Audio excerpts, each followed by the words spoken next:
Have you ever wondered how it feels when the person asking you to sign divorce papers is more interested in your fortune than your family? Before we begin, tell us in the comments.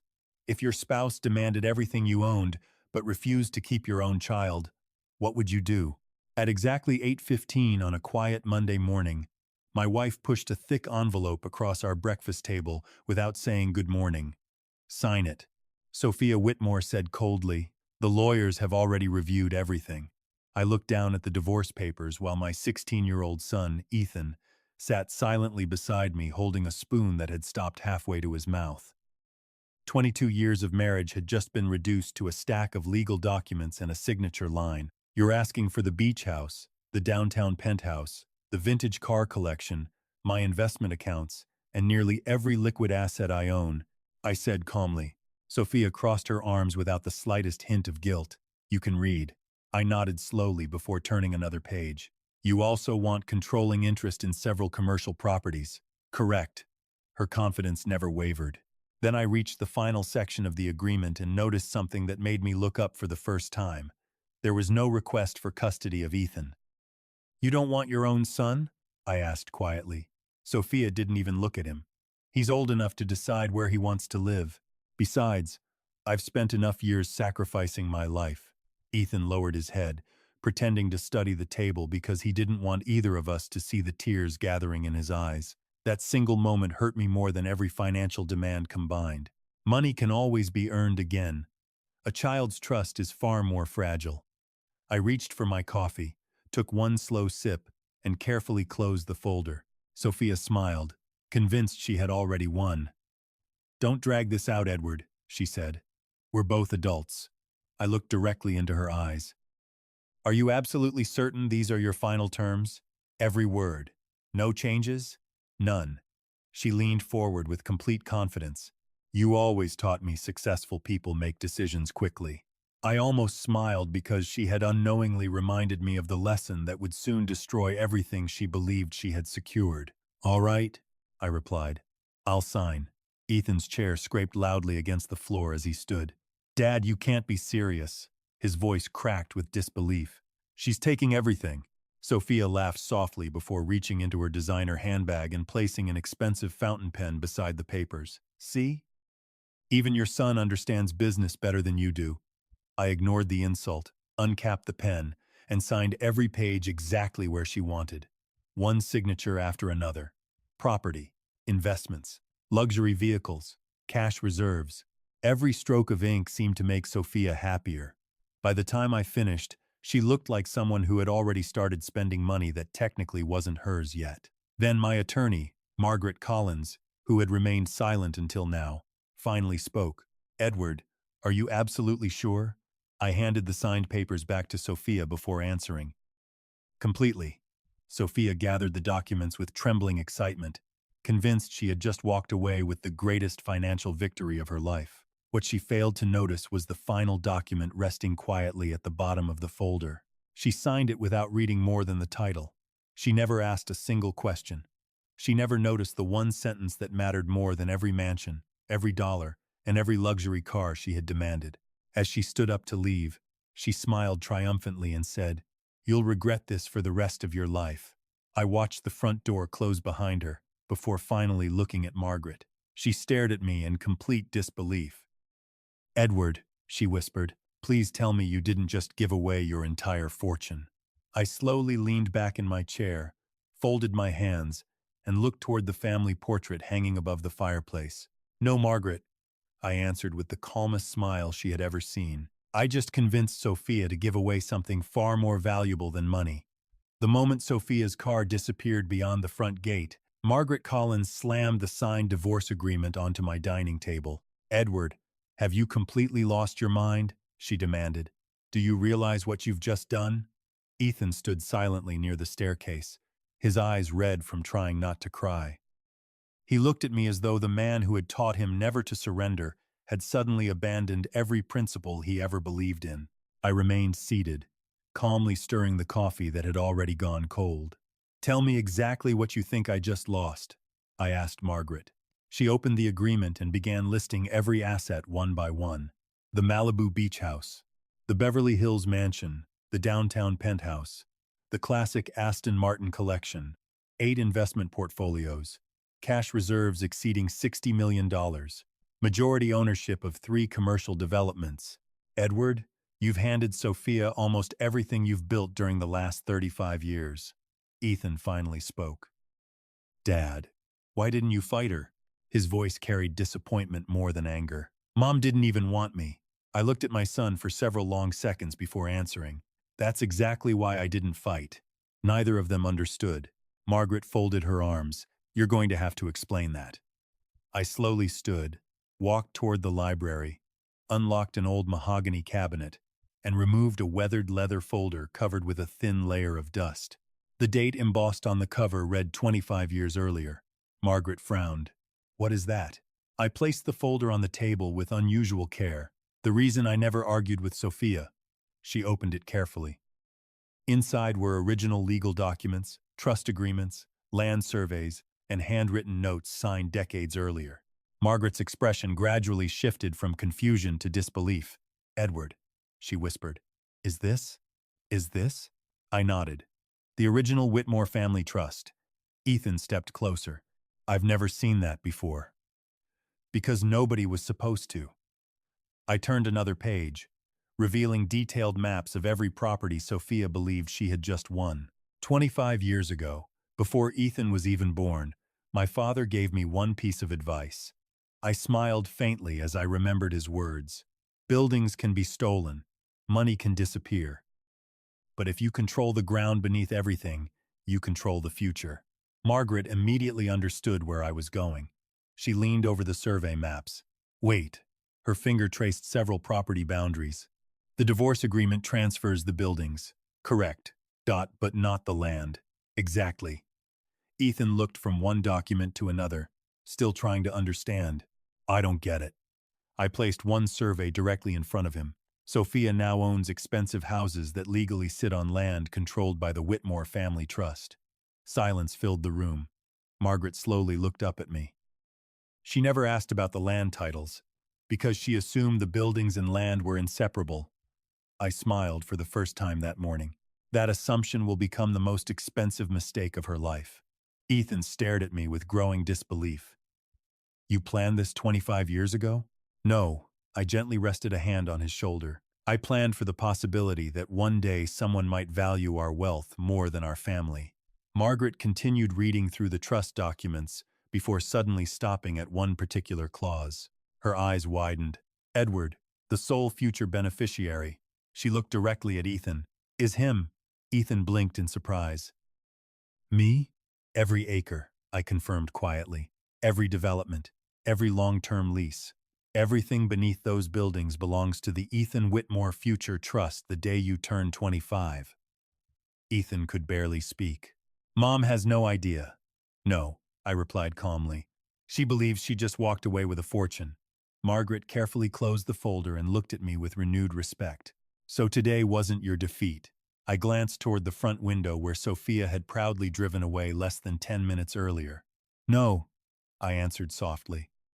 Today was simply the first move, and somewhere across the city, my wife was already celebrating a victory that had been quietly designed to become the beginning of her greatest loss. Margaret Collins remained frozen for nearly a full minute, staring at the original trust documents spread across my dining table as though she had just uncovered a state secret. Edward, she finally said, I've represented you for 18 years, and even I didn't know this existed.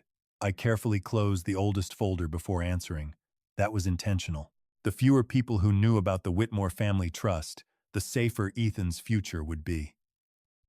Ethan pulled out a chair and slowly sat beside me. Grandpa created this? He asked quietly. I nodded. Your grandfather spent his entire life building businesses, but he lost almost everything once because he trusted the wrong relatives. Before he died, he made me promise one thing. I paused, hearing his voice as clearly as if he were still sitting across from me. Never let your family depend on buildings, he told me. Buildings can burn, companies can collapse, bank accounts can disappear. But land, protected by the right trust, survives generations. Margaret opened another document and carefully examined the original survey maps. Every major property Sophia believed she had just won appeared neatly outlined in blue ink. Underneath each building, however, the ownership records told a completely different story. The structures belonged to me personally and had been transferred through the divorce agreement. The land beneath every one of them had never belonged to me as an individual. It had belonged to the Whitmore Family Trust for 25 years. She never requested a land title search. Margaret whispered. She only valued the buildings. Because greed rarely asks enough questions, I replied calmly. Ethan looked confused. If Mom owns the mansion now, why can't she just live there forever? I smiled gently. Because ownership isn't always as simple as people think.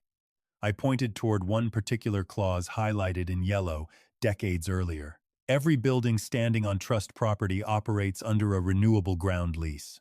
Ethan leaned closer. Ground lease? Margaret answered before I could. It means whoever owns the building must also lease the land underneath it from the trust. Ethan's eyes widened. So Mom doesn't actually own the place where the house stands? Exactly. I nodded. Without the trust renewing those leases, every one of those properties becomes a financial disaster. Margaret quickly reached for her calculator, reviewing numbers from the attached schedules. A few seconds later, she slowly looked up.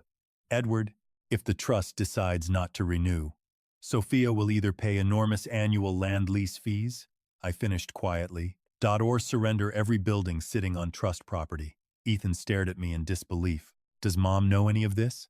I shook my head. Not yet. Margaret flipped through another section of the file before suddenly stopping again. Wait, there are timing provisions. She read silently before speaking aloud. The trustee may exercise review and renewal authority following any material change in marital ownership. She looked directly at me. Your divorce automatically activates the review process. Tomorrow morning, I confirmed. Ethan frowned. So everything starts now? No, I corrected gently. Everything started 25 years ago. I walked toward the window overlooking the front garden. Outside, nothing appeared unusual. Birds still crossed the sky. Cars continued driving past the estate. Somewhere across the city, Sophia was probably celebrating with champagne, convinced she had just secured the wealth of a lifetime. She had no idea every celebration brought her closer to the moment reality arrived. Margaret joined me at the window. Benjamin Foster knows? She asked. Only Benjamin. Has he been waiting all these years too? I smiled faintly. Benjamin promised my father he would protect this trust until the day Ethan was old enough to inherit it. Almost as if the timing had been arranged years in advance. My phone rang. The screen displayed a familiar name, Benjamin Foster. I answered immediately. Good morning, Benjamin. His calm voice carried the same professionalism I had trusted for decades. Edward, I've received official notice that the divorce agreement has been signed. Then you know what happens next. Yes, he replied without hesitation. At exactly 9 o'clock tomorrow morning, the Whitmore Family Trust will begin enforcing every right it has patiently protected for the last 25 years. 3 days later, the conference room at Collins Legal Group looked less like the place where a marriage would end and more like the stage where someone believed they had already won.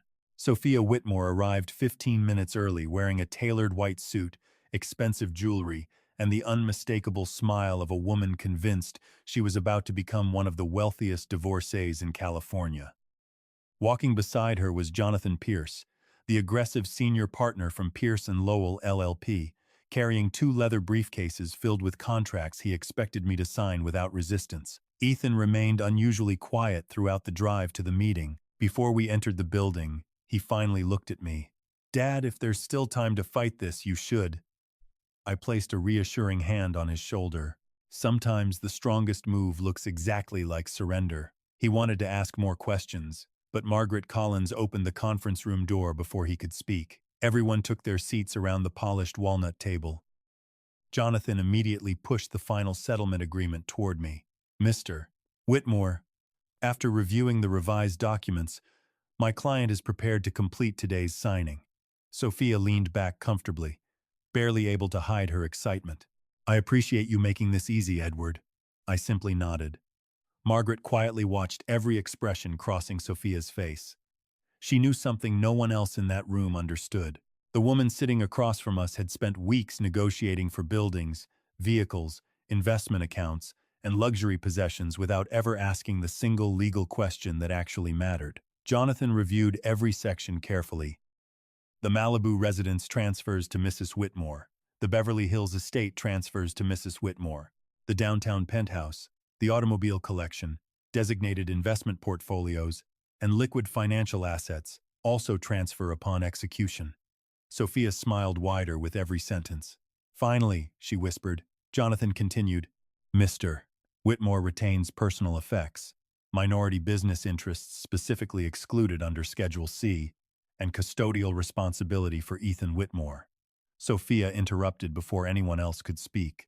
Let's skip the formalities. She reached for the pen. I've waited long enough. Margaret cleared her throat politely. There is one additional acknowledgement required. Jonathan glanced toward her. Which one? Margaret slid a single-page document across the table. Confirmation that Mrs. Whitmore voluntarily waives all present and future parental rights, decision-making authority, financial claims, and inheritance-related interests connected to Ethan Whitmore.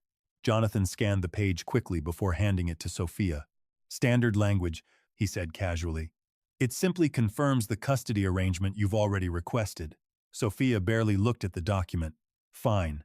She signed immediately. Then she signed the divorce agreement. Then the property schedules. Then every supporting exhibit placed before her, signature after signature. Not once did she pause long enough to read the details. Jonathan organized the completed paperwork with obvious satisfaction. Congratulations, he said confidently. Everything is finalized pending judicial approval. Sophia turned toward me with unmistakable triumph in her eyes. I hope all those years building your empire were worth it. I smiled politely. They were. She laughed softly. You don't sound like a man who just lost nearly everything. Appearances can be misleading. Jonathan stood and extended his hand toward me. No hard feelings, Mr. Whitmore. I shook it firmly. None at all. A few minutes later, Sophia and Jonathan walked out of Collins' legal group carrying boxes filled with documents they believed represented the greatest legal victory either of them had ever achieved. Through the office window, Margaret watched Sophia embrace Ryan Brooks in the parking lot before climbing into his sports car. She didn't waste any time, Margaret observed quietly. Ethan lowered his eyes. She brought him here? I nodded once. She wanted me to see who she thought her future belonged to. Silence settled over the conference room until Benjamin Foster quietly entered, carrying a slim black portfolio. He placed it beside me without saying a word. Margaret immediately recognized the embossed seal on its cover. The trust review notice, she whispered. Benjamin smiled professionally. Everything has been prepared exactly as instructed 25 years ago. He opened the portfolio and placed one certified letter in front of me. At precisely 9 o'clock tomorrow morning, the Whitmore Family Trust would officially notify every affected property owner that all existing ground leases were entering mandatory review following a material ownership change. Sophia believed today's signatures had secured her fortune forever. In reality, they had just activated the first legal clause of a plan that had been patiently waiting for this exact moment for a quarter of a century. The first morning after the settlement became official, Ethan and I left the Malibu estate with a few boxes in my old pickup. Sophia had placed blue stickers on anything she considered part of the property transfer. She watched us from the marble foyer holding a clipboard. Not the painting, she said when Ethan reached for a small seascape that had belonged to my father. That stays with the house. Ethan stared at her. Grandpa gave that to Dad. Sophia shrugged. Then your father should have excluded it from the agreement. I felt Ethan's anger rising, but I placed a hand on his shoulder. Leave it. He looked at me as if I had betrayed him too. The breaking point came in the music room. Ethan walked toward the old Steinway piano that had been in my family for 3 generations. Sophia stepped directly in front of him. That stays. Ethan's face went pale. That piano is mine. No, she replied coldly. It was listed with the furnishings. You don't even play it. That doesn't matter. His voice cracked. You don't want me, but you want my piano? For the first time, Sophia had no answer. I stepped between them. Come on, son. He looked at me in disbelief. Dad, fight her. Not here, I said quietly. Not today. We loaded the boxes into the truck and drove away from the house Ethan had grown up in. He spent the first 20 minutes staring. Eventually, he turned toward me. "Why are you letting her do this?" I kept my eyes on the highway. "Because sometimes winning one battle costs you the war." He shook his head. "That sounds like something people say when they're afraid to fight." I let the accusation sit between us. I could not tell him about the trust review or Benjamin Foster's notices. If Sophia learned what was coming before the process was legally complete, Jonathan Pierce could seek an injunction. The trap depended on surprise, even if Ethan temporarily believed I was weak. Instead of moving into a luxury property still controlled through Whitmore Holdings, I rented a two-bedroom apartment inland. The place had thin walls, worn carpet, an unreliable air conditioner, and a kitchen faucet that refused to stop dripping. Ethan stood in the living room surrounded by boxes. "This is where we live now?" "For a little while." He laughed bitterly. "Mom gets a mansion and we get this?" I started unpacking plates. "We have what we need." "No, Dad. You gave away what we needed." His anger finally exploded. "You spent your whole life teaching me not to let people push me around, and then you let her take everything. The house, the cars, Grandpa's piano. Ethan, and you didn't even fight." His voice echoed through the apartment. "You signed the papers like you were relieved to lose." I wanted to explain the truth.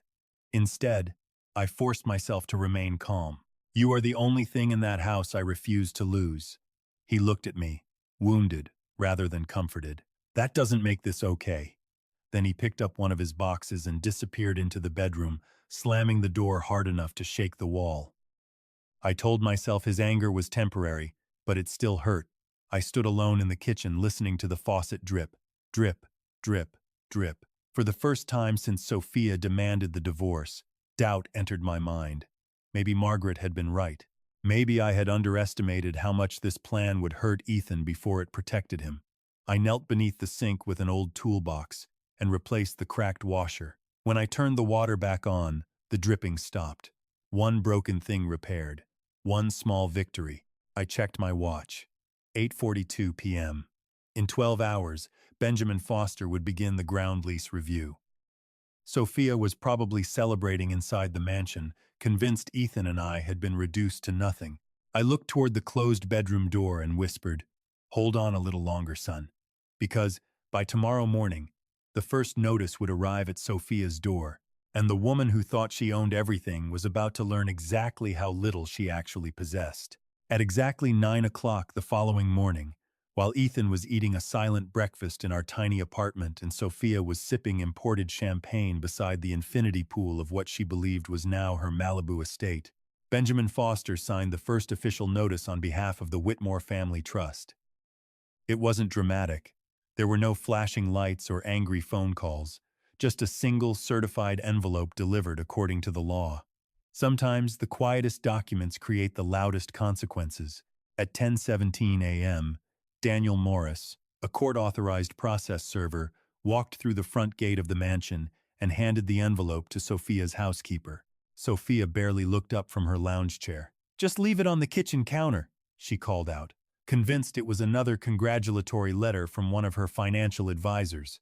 Around noon, Ryan Brooks arrived carrying flowers and a bottle of expensive wine. "To new beginnings," he said with a grin as they toasted beside the pool. Sophia laughed confidently. "Everything finally belongs to me." Ryan looked around the estate with admiration. "Hard to believe Edward just handed all this over." Sophia smiled proudly. Some people mistake kindness for intelligence. Neither of them noticed the unopened certified envelope resting on the marble kitchen island. Hours later, Jonathan Pierce arrived to review several tax documents. While waiting for Sophia to finish a phone call, he casually opened the envelope. His smile disappeared almost instantly. "Sophia," she continued scrolling through her phone. "1 second." Jonathan stood up. "Sophia, you need to read this." She sighed impatiently before taking the document from his hand. The heading immediately caught her attention. "Official Notice of Ground Lease Review." Her expression shifted from annoyance to confusion. What is this supposed to mean? Jonathan quickly scanned the remaining pages. The further he read, the paler his face became. "Who is the Whitmore Family Trust?" Sophia frowned. "I've never heard of it." Jonathan looked directly at her. "Apparently, They own the land beneath every major property transferred in your divorce. Sophia laughed dismissively. That's impossible. I'm serious. She snatched the papers back and read them herself. The notice explained that because ownership of the residential structures had changed through the finalized divorce settlement, every existing ground lease entered mandatory legal review under trust regulations established 25 years earlier. During that review period, lease renewal was not guaranteed. Additional assessments, revised rental obligations, and compliance inspections would immediately begin. Sophia looked up in disbelief. Edward never mentioned any trust. Jonathan rubbed his forehead. Because you never asked. The room fell silent. Ryan stepped closer. Can't you just ignore it? Jonathan shook his head immediately. Absolutely not. This is a legally registered trust with recorded land ownership. Sophia's confidence began to crack. Then we'll challenge it. Jonathan continued reading. The trust was established 25 years ago, recorded with the county, amended several times, and reaffirmed long before your marriage encountered legal problems. He slowly lowered the document. Sophia, this wasn't created to trap you after the divorce. Then what is it? Jonathan answered quietly. It was created decades before this divorce ever existed. She refused to believe it. Edward planned this. No, Jonathan corrected. Someone planned for every possible future. Before anyone could say another word, the doorbell rang again. Daniel Morris had returned with 3 additional certified notices addressed to the owners of the Beverly Hills estate, the downtown penthouse, and 2 commercial developments. Every property she had celebrated only yesterday had received the exact same legal review order. Ryan looked increasingly uncomfortable. This doesn't sound good. Jonathan opened another notice. Attached was a preliminary financial schedule showing estimated annual ground lease obligations if the trust declined to renew existing terms under historical rates. He reached the final page, stared at the total, and slowly removed his glasses. Sophia immediately sensed something was wrong. Jonathan, his voice was barely above a whisper, if these numbers hold, maintaining these properties could cost you millions every year before taxes, maintenance, insurance, or mortgage obligations. Sophia's champagne glass slipped from her hand and shattered across the marble floor. For the first time since leaving our marriage, she wasn't thinking about victory anymore. She was beginning to understand that the fortune she believed she had won might actually become the largest financial burden she had ever carried. Sophia barely slept that night. Every few hours she reopened the legal notices, hoping she had misunderstood a paragraph or missed a sentence that would make the entire problem disappear. By sunrise, the champagne bottles from yesterday's celebration were still scattered across the patio, but the excitement had vanished completely. Jonathan Pierce arrived before 8 carrying 3 thick binders filled with county records, property filings, and trust registrations. He looked far less confident than he had during the divorce settlement. Tell me you found a mistake, Sophia demanded the moment he entered the living room. Jonathan quietly placed the binders on the table. I spent most of the night searching for one. And? He slowly shook his head. The Whitmore family trust is completely legitimate. Silence filled the room. Ryan Brooks leaned against the fireplace, watching both of them without saying a word. Jonathan opened the first binder and pointed toward an official county recording dated 25 years earlier. The land beneath the Malibu estate, the Beverly Hills residence, the downtown penthouse complex, and every commercial development transferred through your divorce has belonged to this trust for decades. Sophia stared at the documents in disbelief. Edward hid this from me. Legally, he wasn't required to disclose property he never personally owned. But I own the houses. Jonathan nodded. Yes, the structures are yours. He paused before delivering the sentence she feared most. The ground underneath them is not. Sophia slammed both hands onto the table. Then we'll sue the trust. Jonathan took a deep breath. On what grounds? She opened her mouth but found no answer. Every document had been publicly recorded years before she even married Edward. There had been no fraud, no secret transfer during the divorce, no forged ownership records. The trust had simply existed quietly, while she focused only on visible wealth. Before anyone spoke again, the intercom announced another visitor. Daniel Morris entered carrying an additional certified envelope. Official notice from the Whitmore Family Trust, he said professionally before leaving. Jonathan opened it immediately. Inside was the preliminary financial assessment prepared by Benjamin Foster. The trust had completed its first review. Effective immediately, every property owner would be required to either negotiate new ground lease agreements or vacate trust land upon expiration of the existing terms. Attached to the notice was a proposed annual lease schedule. Jonathan calculated the total twice before speaking. This can't be right. Sophia grabbed the papers. How much? $9.4 million per year. Her face turned white. That's impossible. That's only the initial lease obligation. Jonathan continued quietly. It doesn't include property taxes, maintenance, insurance, staffing, or operating costs. Ryan stared at the figures. Nobody could afford that. Jonathan looked at him. Exactly. Sophia paced across the room, trying to regain control. Fine. We'll sell the properties. Jonathan remained silent. Why aren't you saying anything? Because every serious buyer will perform a title search. She stopped walking. And? They'll discover the buildings sit on trust land. So? Jonathan closed the binder. The market value collapses. Nobody pays full price for buildings without permanent land ownership. Sophia sank slowly onto the sofa. Everything she had celebrated 48 hours earlier was unraveling piece by piece. The mansion no longer represented wealth. It represented liability.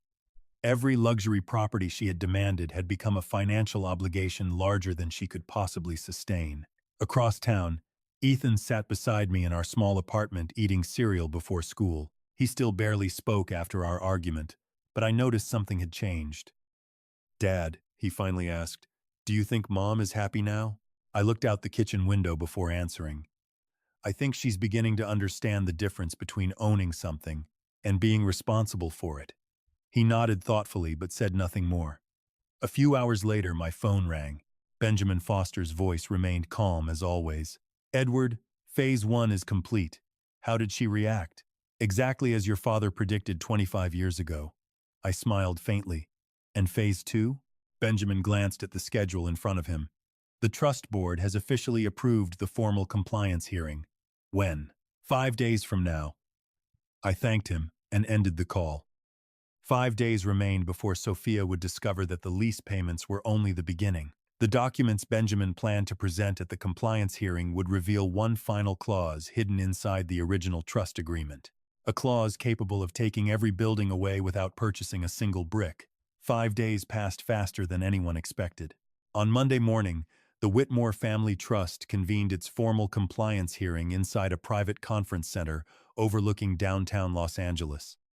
Unlike a courtroom, there were no jurors and no dramatic speeches, only trustees, financial experts, surveyors, and attorneys examining decades of legal records that could determine the future of properties worth hundreds of millions of dollars. Benjamin Foster sat at the head of the long oak table with several trustees beside him.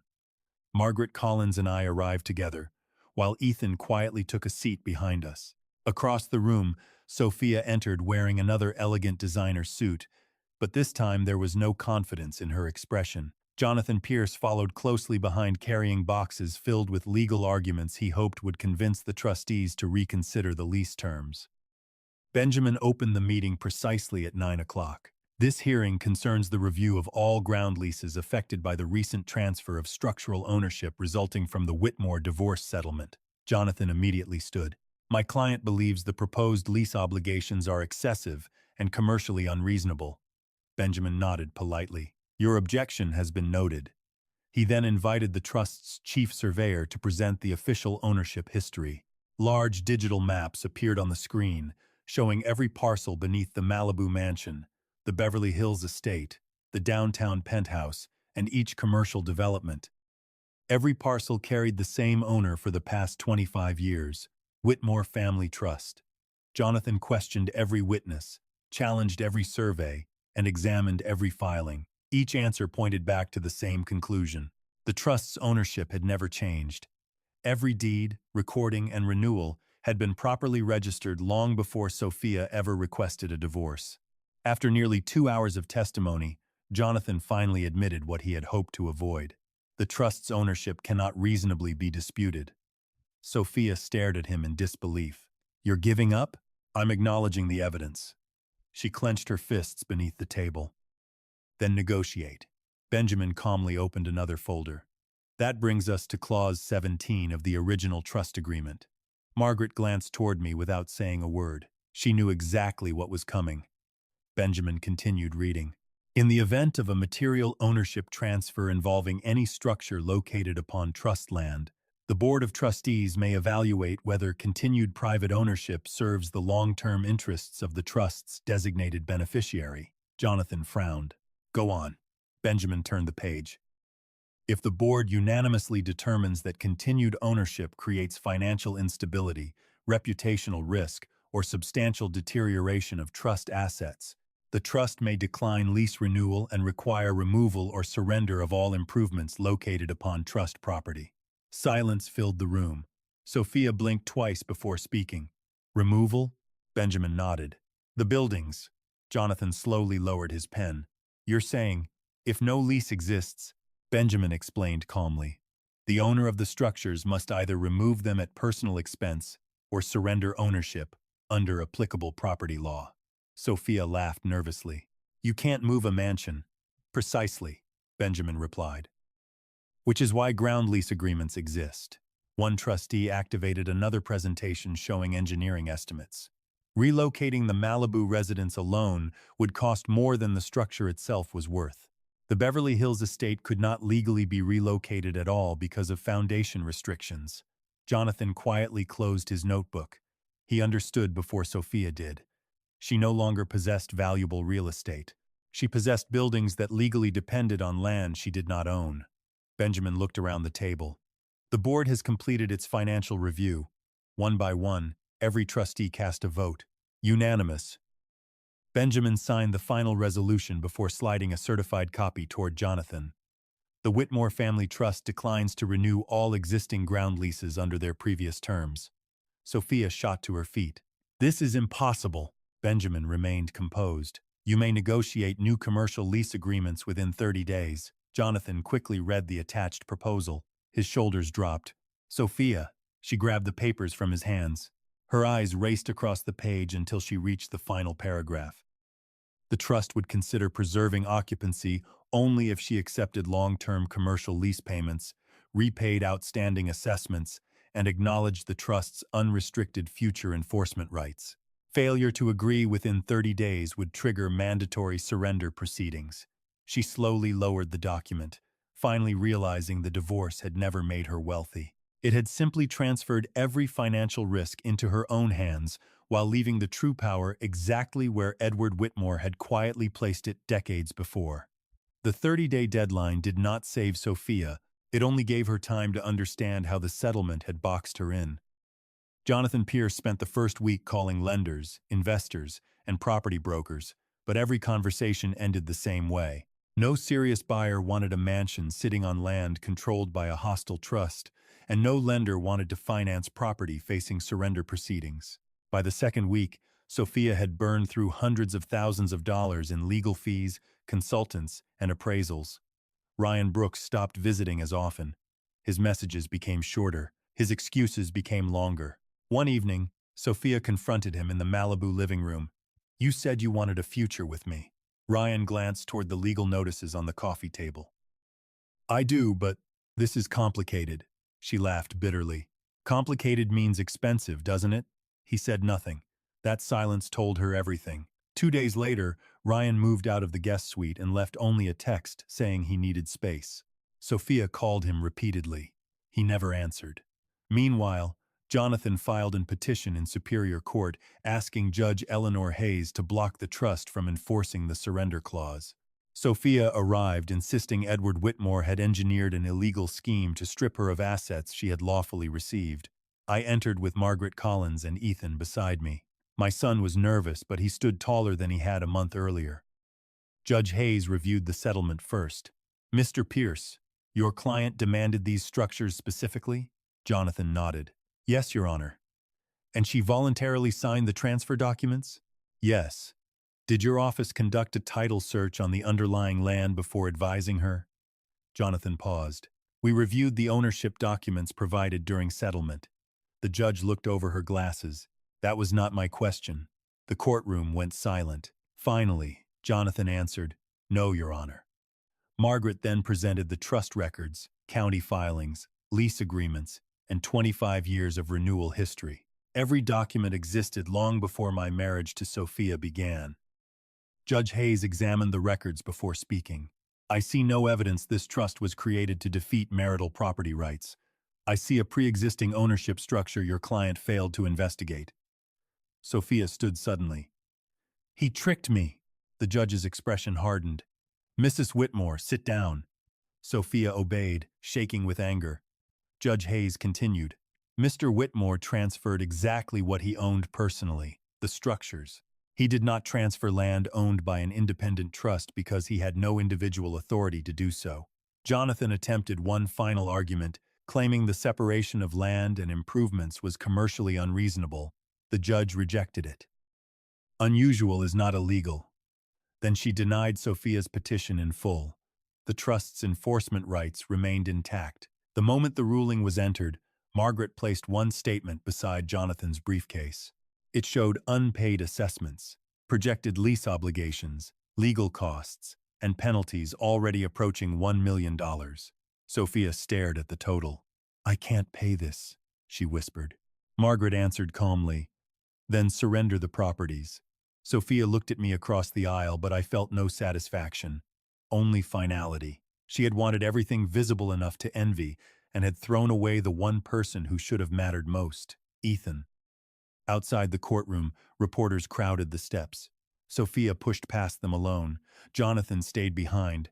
Ryan was nowhere to be seen. Ethan watched his mother disappear into a waiting car before asking, "Is it over?" I placed a hand on his shoulder.